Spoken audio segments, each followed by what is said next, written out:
This week, a hot new bombshell enters the villa. I'm Shania. I'm a content creator and a manic money spender. I'm Valerie. I'm a serial entrepreneur and recovering perfectionist. We're here to bring you life and wellness tips, tricks, and hacks from experts And our personal experiences.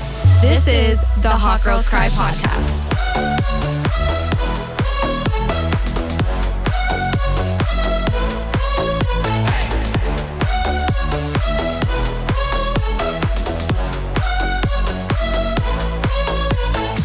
Welcome back to another episode of Hot Girls Cry. Welcome back, you guys.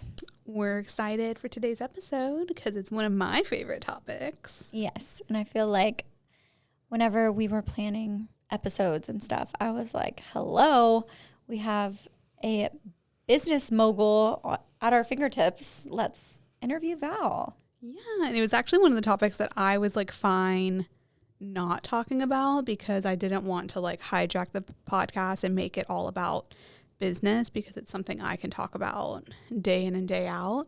But then when we've been doing our Q&As and stuff, I've been getting a lot of questions and y'all have been interested. So let's talk about it. Yeah, I think it's something that seems so daunting for people is starting a business because it's a huge mountain to climb. And I think people see that and get very overwhelmed. So it's really interesting when you see people who have done it and succeeded at it and all of those things. But before we get into all of that, Like, wait a minute. hold on. Are we forgetting? Hold the phone. What do we be grateful for? I be grateful for, I just thought of it and now I feel like I lost it. I'm grateful that the weather is below 100 degrees in Dallas, Texas this week. Cold front. We have a cold front and it is now 97 and it was like 107 last week. So I will take it and I am grateful for that. I only half died on the walk over inside here. Not full die. Not full die. So it's a win. Yes, no, it is nice. Like I've been enjoying it too, and I've been able to go for walks, and I've been needing some movement and some outdoor and some sunshine and some fresh air. Yeah, I'm very, very ready for fall. Like, have never been more ready. What are you grateful for, Valerie? Well, just to be soppy, I'm grateful for you. I've had a very rough month. I would say August has been hard.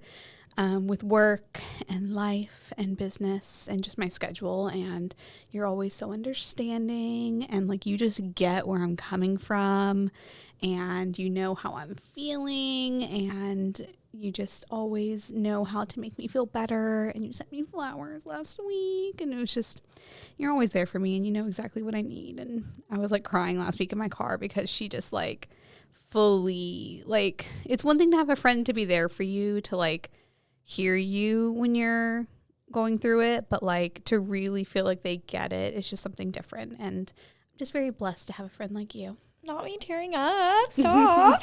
Literally. Oh, Stop it. I love you so much. no, I love you. Oh, God. Now I can't talk. Thanks a lot. No, thank you. I love you so much. Always here for you. Forever and ever. Forever. Okay. Stop crying. Hot Girls Cry. Literally. The first tear shed on the podcast. And we had a whole episode about our friendship, and this is like how I cry. Of course.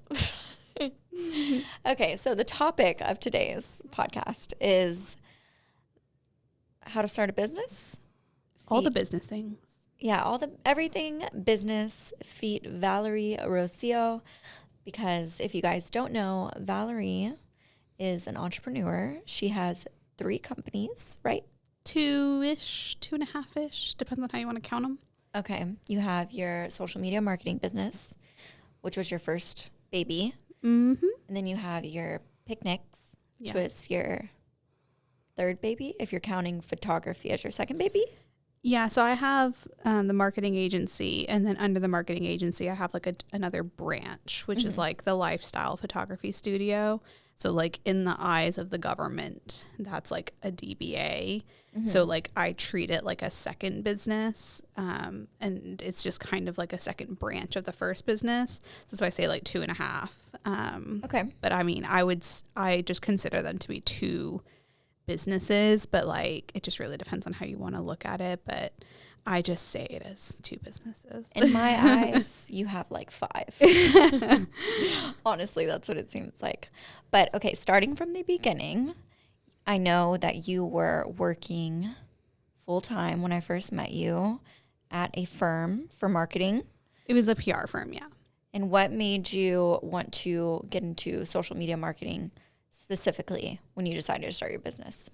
Yeah, I mean, I was at a PR firm here in Dallas and I was working as a social media manager there. So that was before social media is what it is today. So it was still like up and coming. This was obviously now like, I don't even know, like 7, 8 years ago. Mm-hmm. So it was definitely a thing, but it just wasn't as prevalent in businesses. And it was still like we were dipping our toes in it. It was like, okay, how do we leverage this? And at the PR firm, we were using it for our clients. And so that was part of my job was like, okay, how are we using this thing? And I was doing it for probably 50 clients and they were all like doctors and lawyers. And I was basically the strategist of, okay, how are we going to put them on social media? And like, how are we going to use this to build their brands? And I just really liked the creative control and like the creative strategy process, but I didn't really like the types of clients we were working with, and I didn't really like the management that I was under. And I just got to a point in that business where I knew I didn't have a lot of room to grow, and I just knew I could do it differently if I had total control. And like maybe that was just a point for me where like I just wanted control, but I was like, you know, I could do this for businesses that I like more and that I'm more passionate about and do it for less businesses, because at the time I was just really creatively burned out doing it for so many people. And I was just like, I could do this for 4 clients and be really involved and intentional with my time and energy and creativity and do it for more money and less work and just be doing this for myself instead of a company that doesn't really value me or my time. So you just quit cold turkey and you didn't kind of have a side hustle or anything. You went straight into starting your business, feet on the ground, have to make money doing this.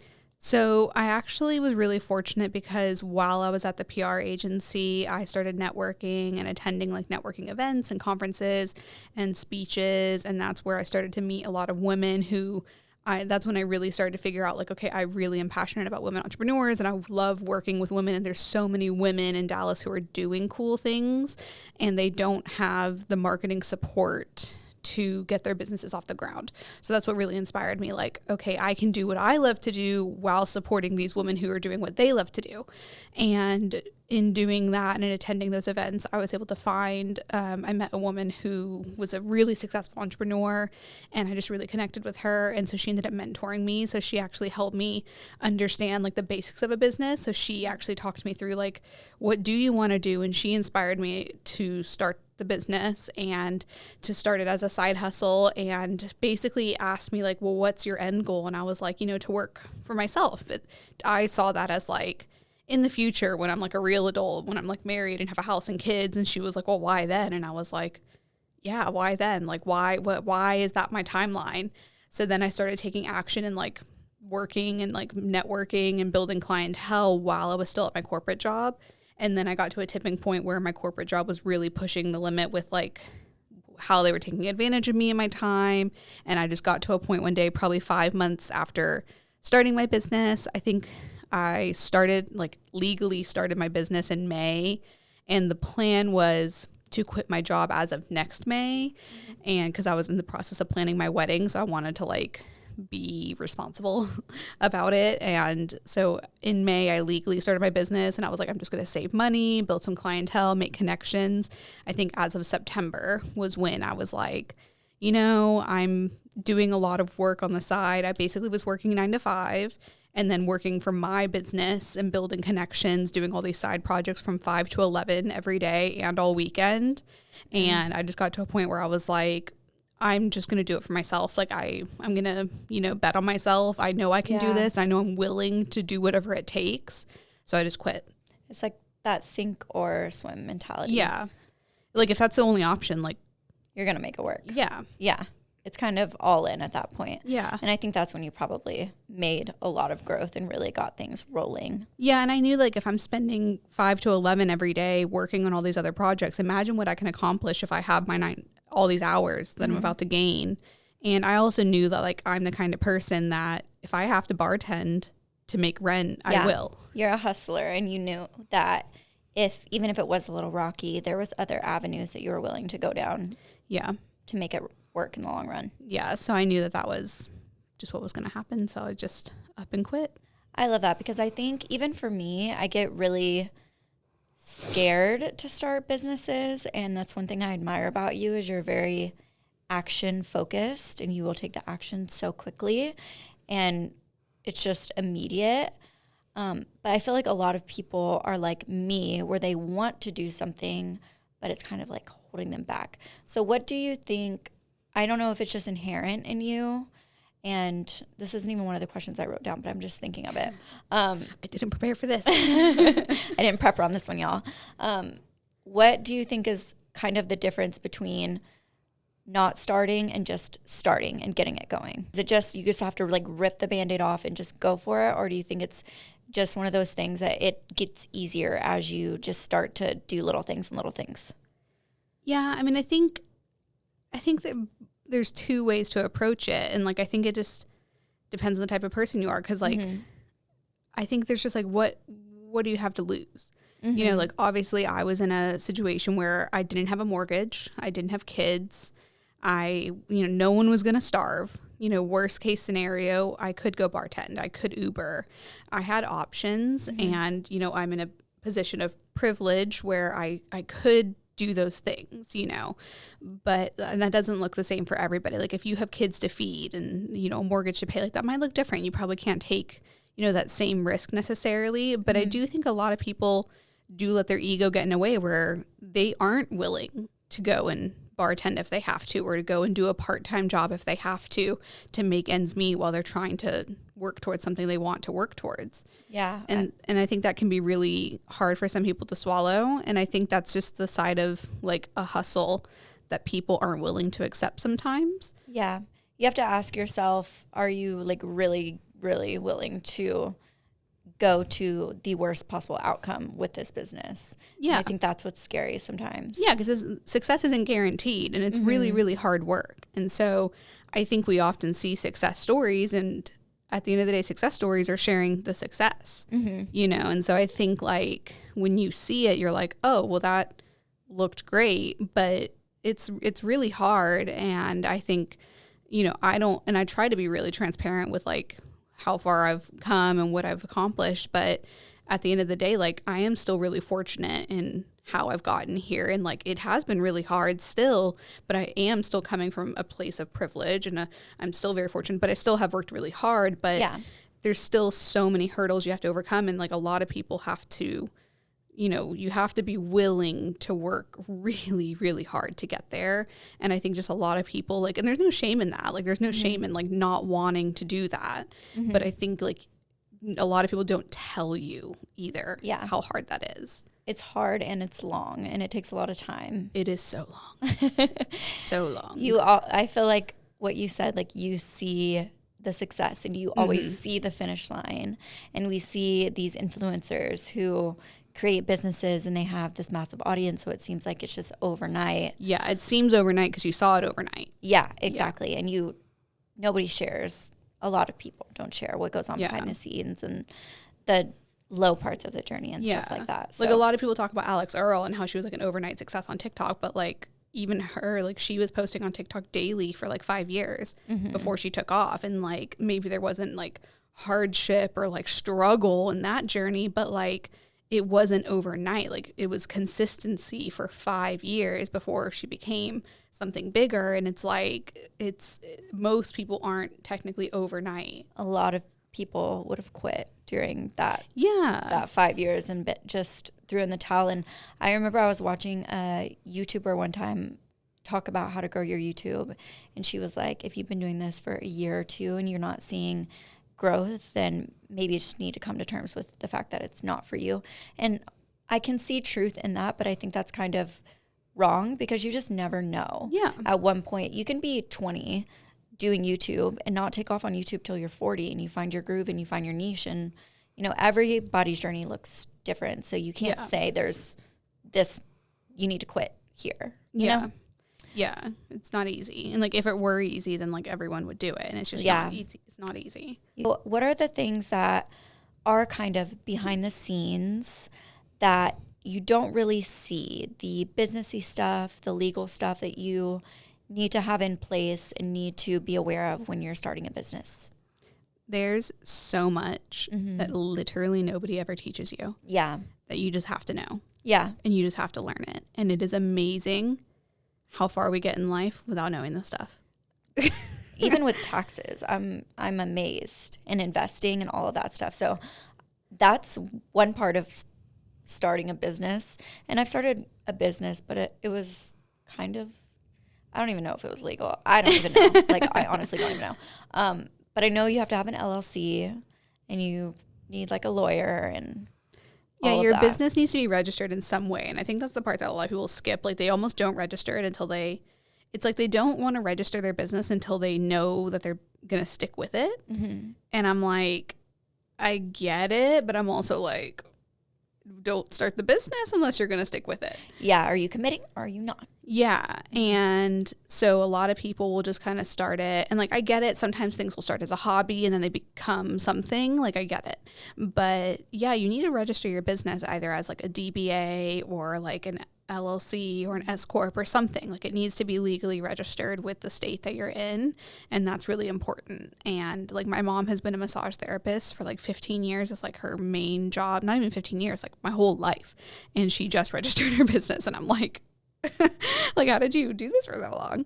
And so it's just like, that's for one really important. And like, that's something that like no one ever taught us. And I have like a bone to pick with the school system, because like, I went to school for journalism, and you can go to school for something in like a specialization like journalism or graphic design or anything, and they only teach us enough to go and do the job for someone else. Yeah, they don't teach you how to go and do it as a freelancer or how to start your own graphic design firm. Like, unless you go to school for business or for both, they don't teach you that stuff. And that's so messed up to me, because they don't teach you how to protect yourself as an individual in that craft. And there's so much that we miss out on. Yeah, for sure. I definitely think it should be a pillar. And at this point, especially, it should be a pillar in anybody's education for any niche that you're going into, because you could do that yourself. Especially while in college. Like, the most of my team members start out with me while they're in college and they're freelancing. That's something important for them to know while they're in college, so they can build their portfolio, make money. They need to know how to provide their own contract, how to file their own taxes while they're in college, trying to make money to pay their way through college and make money safely while they're working their way to get good jobs, you know? So yeah, one of the big things is registering your business, and also being able to understand contracts, understanding, you know, how to protect the work that you're producing, how to protect yourself, you know, to get paid, all of those things. You don't necessarily need a lawyer, but if you know that you don't understand those things, it is worth investing in a lawyer. You know, they're not cheap. You get what you pay for. But it is something that I think is worth investing in. So for me, it took a couple good burns for me to learn that I just needed to bite the bullet and pay $1,000 to get a really good lawyer to write my contracts. But it's worth it in the end. I've been using those contracts since day one and modifying them over the years. Yeah, I remember when we were first in our friendship, and you were just talking about your contracts and your lawyer and all this stuff, and you were mentioning that a lot of photographers that you worked with didn't make people sign contracts and stuff like that, and it would really burn them. I still have friends. Like, I have a friend who's been a photographer for like 8 years, and she's like, oh, I never use contracts. And I'm like, well, what do you do? And she's like, oh, I just tell people the price, and then I give them their photos. And I'm like, has anybody just not paid you or anything? She's like, no, not really. And I'm like, well, you're really fortunate. But I think the bigger you get and the bigger your prices are, and like the bigger projects you get, like the more that's at stake. And like, if you're not a registered business, they can come a client can come for you personally and your personal assets. So that means they can come for your home, your car, like they can sue you. And then if you don't have a contract, they don't have to pay you. Yeah. And so, legally, they can peace out. Yeah. So there's so many things at stake if you don't have all these things lined up. And like, yes, it's tedious. And trust me, it's the least favorite part of my job. Yeah. Like I hate doing it so much, and I've had to do so much in the past like month because we've just made a huge transition with the state and all this shit that I've had to do in the past month, but it's worth it to protect you and your business and your money. Like it matters so much to get registered, to have good contracts. And the other thing that's really important too that I didn't do in the first year was bookkeeping. It is so important to have your bookkeeping in order. I am good with numbers. I'm good with math. I'm good at sales. I'm good at making money. I'm also very good at spending money. And in the first year of my business, I thought I was kind of keeping track of like where the money was coming from, where it was going, taxes. And I thought I kind of had it under wraps, and I was still solo, so I wasn't really paying a whole lot of team members yet. But after the first year, I started hiring and having to pay people out and things like that. But then the first year filing for taxes came around for my business, which is also very important. Like make sure you file your taxes because that'll come and bite you in the butt real fast. Bite you. Real fast. Joe, don't play. You know, you gotta take care of that shit. And that's something that like you have to get in order. But after my first year, I dug myself such a hole by I thought I was taking care of them, but I did it so incorrectly that like we're just now in year 5 digging ourselves out of that hole as a business. Yeah. And so after year 1, I was just very aware, like, clearly I don't know what I'm doing here. I also hate doing it. I also don't want to take the time to learn the ins and outs of doing this. So I hired an accountant. Yeah. So just be self-aware. And like, if you hate writing contracts and like you hate bookkeeping, like hire the people to do that. And if you don't have the money to do that, charge more so you can pay someone to do those things. Like, but also know enough to understand what's going on so that you also don't get screwed in those areas. Like you need to learn the foundations of those things, because those are all, doesn't matter what kind of business you're in, those will always play a part. Like contracts will always play a part, money will always play a part in your business some way, somehow. So you have to just accept that and then just learn it a little bit and then invest in the experts who will help you in those areas. Yeah, and I feel like it's very important to just start off doing that so you get into the rhythm, and that's just how it always is, and you create those habits within your business. So if you can start off registering your business, giving people the contracts, and just having a team that can support you in things that you're not good at, I feel like you're going to set yourself up for a little bit more success in that way. Like know your strengths and your weaknesses. So like I would say day 1, if you know you're starting a business, register your business, and then you can start a business bank account. Always keep your business money separate from your personal, and you can't start a business bank account without an EIN. You can't get an EIN without having your business registered. So again, register your freaking business, and then you can also get your contracts in line with your business name, not your personal name. You know, get an accountant if you need one, or you can do your bookkeeping yourself, but know your strengths and weaknesses and just keep your shit in order from day 1. That way you're not backtracking. You're not having to like clean up like previous messes. Just start from day 1 on a clean slate. Like treat your business like it's its own person. Like it's not an extension of you. It's like, it's its own thing with its own like bank accounts, its own mess. Like don't let it be like part of you and your mess. I love this so much, and I love everything you're saying, because I've never heard anyone say the things that you just said. And you see all of these people who have businesses online, and you just never hear about how to operate it from the back end and what it actually looks like to set it all up legitimately and organized. Because I think really quickly it can get overwhelming and just seem all too much whenever it's messy and disorganized and you owe back taxes, and it can get scary real quick. Yeah, no, it can. And it, even from day 1, it is scary, but if you can do it in the organized, legitimate way from day 1, it is easier than backtracking and having to clean it up after the fact. Love that. Okay, so switching gears a little bit, when you first started, how did that look like for you getting clients? I know you mentioned you would go out and network, but how is that different from how you currently vet, or not vet, but go get clients basically?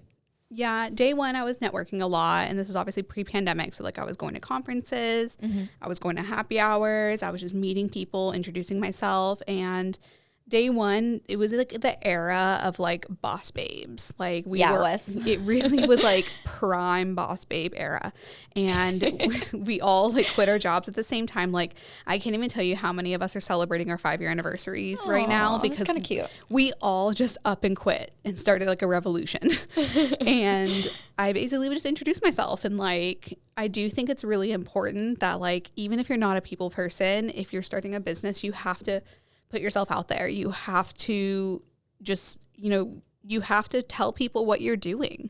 The businesses won't come to you. The clients won't come to you. You have to just say like, hey, like, I don't think you have to be salesy about it. I think just be like, hey, like I started a business. Like, is there anything like I could do for you? Like, do you know anyone who could use what I'm doing? And that's what I did. I just put myself out there. So I would do it at events. And in the beginning, because I had a job that, paid my bills, I was willing to do a lot more free stuff. So I'd be like, hey, like I'm starting this new business. I'm offering social media, photo or video. I see that you're having an event coming up. Can I shoot your event in exchange for exposure? Like, can you post my photos and tag me?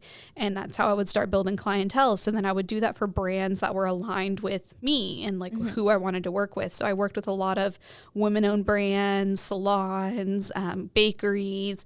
And at the time, I really wanted to work with women-owned, Latina-owned, vegan-owned companies. And so I was just reaching out to these companies or meeting them at events. And then when I was at these events, one of the perks of what I do is that, if you're the person with the camera, people know you're a photographer. Yeah. And so people would see me and be like, oh, you do photography. Like, can I get your card? And so that helped a lot. And then another perk of what we do is our work speaks for itself. And so when our work is being displayed on people's pages, then that spreads as well. And so that really did just kind of domino into more work for us, which really helped. And I just kept getting business. And so that was really, really great. And honestly, that like just kept us rolling for the first couple years. And I think the biggest turning point was when we made a really big price change. And so after about 3 years, we got to a point where we were a much bigger team. We were much more experienced, and we just had a much bigger value that we were providing our clients. Our services were much more intentional, much more involved. And so we had to revisit the packages that we were offering. Our initial clientele were people like me, where we were day one business owners. We were one-woman shows. We were, really just grassroots business owners. Yeah. And our pricing reflected that. And 3 years in, I had a team of much more experienced women working with me. Our services were really, really involved packages. And so I had to modify our packages to reflect that. So our pricing was no longer affordable to those same women. So we had to revisit, okay, networking at these events for women who just quit their jobs and started companies is not going to be effective because these women can't afford what we're offering now. Yeah. And so we really had to revisit, like, how are we going to find the women who are 5, 10, 20 years into their business? So we really had to just start elevating our overall marketing. So we did a full-on rebrand in 2022, so last year. And we basically just revamped everything. We really switched it from Boss Babe and like pinks and purples and revamped it to really timeless, really neutral, really elevated. And we started networking with, bigger businesses and higher up CEOs and C-level companies, just companies that were a bit more established. And we basically had to just really shift our marketing. And that was like a really big change for me, because for me, it was interesting because we obviously do marketing. Like that's literally what we do. And to struggle with marketing was like really ironic. But when we do marketing for our clients, we're marketing from business to consumer. But when we're marketing for ourselves, we're marketing from for business to business. Yeah. Which is like completely new for us. Yeah. So I felt really dumb because I was like, why are we struggling to market ourselves? Like, we know this shit. Yeah. I think it's one of those things where when you do something so much for everyone else, you don't really want to do it for yourself. And it was so close to home too. And yeah, it was just really interesting. And so we really had to sit down as a team and be like, so how are we going to do this? But we ended up just really finding a strategy that worked for us. And once we got in the door with a couple of the right clients, we ended up just, doing what we do best. And they were able to refer us to a lot of other really great clients. And we've always just really thrived off referrals. And I truly believe that if you nurture your clients, like more of the right clients will come. Yeah. And so I don't really chase. I try not to like force anything with any of the wrong people. Like I truly believe like if you just take care of your people, like the right people will keep coming. Yeah, I've seen you go from calling people, trying to get clients, and I've seen the progression from these startup businesses and these startup women, and I just like, it feels like your business has grown up with you. Yeah. And you really do practice what you preach, and that you have just been attracting people, and you don't stress over not getting a client if it's not working out. You don't try to force a relationship that's not working, which I think is so good, because when you are trying to force something, when you're not aligned with it, it just is telling the universe basically like there's a lack when you have all of these other amazing clients. So I think that is amazing. That kind of leads me to one of the other questions, which is, what is one of the 3 hardest things that you've had to learn with this company and building these businesses? Yeah, I think one of the biggest lessons I've learned is that not every client that is ideal, like on paper, is necessarily a good client. And so I've had to really learn the process of how to vet the clients and like establish how I find who is a good client for us and who isn't. And that was like a really painful process to go through, because I just get so excited about people. Yeah. And because it's my business and because I am so passionate about my clients, like it's emotional, you know? And basically the way I learned was by going through it. And we found a client that it was my dream client, like on paper. Yeah. And it's true. Is this a LA client? No. Okay. Well, they fit the shoe as well. But No yeah. pun intended. Yeah. Yeah. No. And it's just like, it really is like dating, because you kind of have to just learn it, and like you start to see like red flags and things like that. And it doesn't mean that there's any harm done or that there's any ill intent or any bad things. Like it just might just not work, or it might not be the right time or whatever. But basically, there was a client that we had been wanting for years. And then we finally got to a point where they were ready to work with us. And on paper, they were exactly who we wanted. They were women owned. We were passionate about what they did. And just everything about them was exactly what we would put as our ideal dream client. And then when we started working with them, there was just a lot of like miscommunications. There was a lot of like expectation, like just, a lot of just tension, I guess. Y'all weren't aligned. Yeah, we just weren't aligned in so many ways. And there was just a lot of like conflict, and we weren't able, like we were trying to be as accommodating as possible. But in order to accommodate, we were having to like leave our processes and really go out of our way, and it was like obstructing the way we offered our service, and then it just was causing a lot of resistance, and it just really wasn't working. And I was just like, why is this not working when like on paper they're our dream client? Like this should work, Yeah. And I just got to the point where I realized, like, with where they're at in their business and with how they want to receive this service, it doesn't work with where we're at and how we offer this service. It has nothing to do with them. It has nothing to do with us. But what they're looking for isn't what we offer. And that's, that's just that. It's nothing personal. Yeah. They haven't done anything wrong. We haven't done anything wrong. But it's just not going to work. Maybe later, but not today. It's like any other relationship. Yeah. Where doesn't mean that person's bad. Yeah. Doesn't mean that anything else is happening besides you guys just are looking for 2 different things Yeah, exactly. in each other. And so I was able to learn from that, and like we had to terminate that relationship, that work relationship at least, and they were understanding, and it was unfortunate because I did really love them as people. I love their brand and want to support their brand, but it just wasn't working. But I did learn from that. So now every time we go into a consultation with a client, I know better questions to ask based on, what are your expectations when it comes to communication? What work style does work best for you? And so I'm able to better understand like where they are at so that we can avoid having that kind of relationship again, because I know it won't work regardless of if they're a great fit for us values wise. It's a learning experience, and you've learned how to spot more red flags in situations that might not work out for y'all. Y'all aren't looking for the same thing. Okay, we have 5 more minutes. So we're going to do a couple rapid fire questions.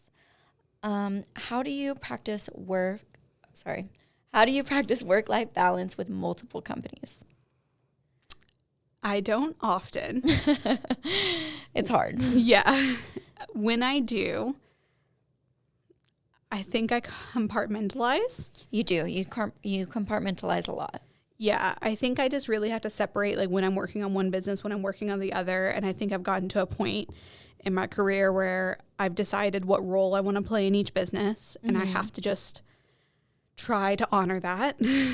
And I've also just accepted that sometimes I have to pull extra weight for each business, and that's that. But sometimes we get out of routine, and sometimes we're drowning a little bit, and then we just have to get back on it. But we do our best. So sometimes there is no balance, but when there is, we compartmentalize. And, you know, I've also just learned that whether it's picnics or it's marketing, none of it is life or death. Yeah. From a third party, I feel like I've seen you be more present in what you're doing whenever you're doing a thing. Like when you're taking vacations, you're taking the vacation more so than also working at the same time. Yeah. And then like when you're hanging out with me a lot more, you're just hanging out with me and then not working at the same time. So that's just like something that I've noticed you do as well. Yeah, I've definitely tried, because I do feel like for a long time it was very much like everything all at once. And like it doesn't really do anything for any of the things. No, you're allowed to be your own person and have your own life too. You're not your business, you know? Yeah.